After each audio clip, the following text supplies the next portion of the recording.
Rahul, first of all, thank you for having me over on your show. It's a great historic moment in Indian political history. A common man coming up within a year, setting up a political party from a social movement, going through all the churnings, all the challenges which were thrown, and now, becoming the first commoner as the chief minister of the state. So it's a huge historical moment, that we are witnessing. Coming down to your question, Rahul, who would have imagined a year back that a social movement in India with idealism, with passion, can be converted into a political party? Who would have actually imagined that despite all odds, all challenges and the kind of polity that we had, 70 honest people could have been put forth as candidates?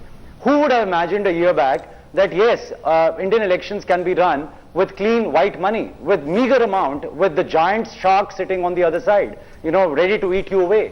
Who would have actually imagined, Rahul, tell me, whether a novice, infant of a political party, not even a year old, few months old, can take up the big wigs The time to imagine is over. In India. Now is the time, Rahul, to govern. The time for idealism and romance is now past us. We're now down to the brass tacks of governance. And my question is, now that you've promised the moon when it comes to water, when it comes to electricity at much cheaper prices, how soon and can Arvind Kejriwal deliver on those promises? The time for rhetoric is past. So Rahul, how about saying that even before swearing in ceremony, there is a letter just a couple of hours back which was written by the Additional Commissioner of Police Delhi, saying that Z category security is provided to the Chief Minister of Delhi, and we would like to know where do you want our entire deployment to be sent to you.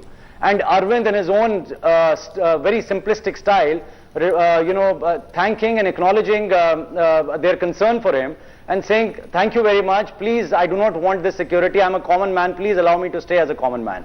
Now, much before the swearing in, much before he assumes the position of that power that everybody seems to be so concerned about, he is walking his talk. Why can't we just wait and watch, like we have waited and watched over the last 1 year, him redefining, and Aam Aadmi Party as a whole, redefining the rules of this game? Why is it so difficult for us not to allow a little bit of time based on scientific evidence and based on scientific data that yes, 700 liters of water can be given without any money, without charging any money? Why is it so difficult to find out that there are certain documents which have been kept away from the privy of the common man because of lack of transparency and accountability in the corridors of power of Delhi? Mr. Manishankar Iyer, water and electricity are the two focus areas for Arvind Kejriwal. If he is able to reduce electricity tariffs by 50% and provide free water, do you think those two decisions in the next 4 to 5 months can send the Congress and the BJP out of business? Because if electricity tariff can get halved and people get free water, they'll say, why were we voting for the Congress the last 15 years, Mr. Iyer? In politics, nobody can be driven entirely out of the business. We've been around for 127 years.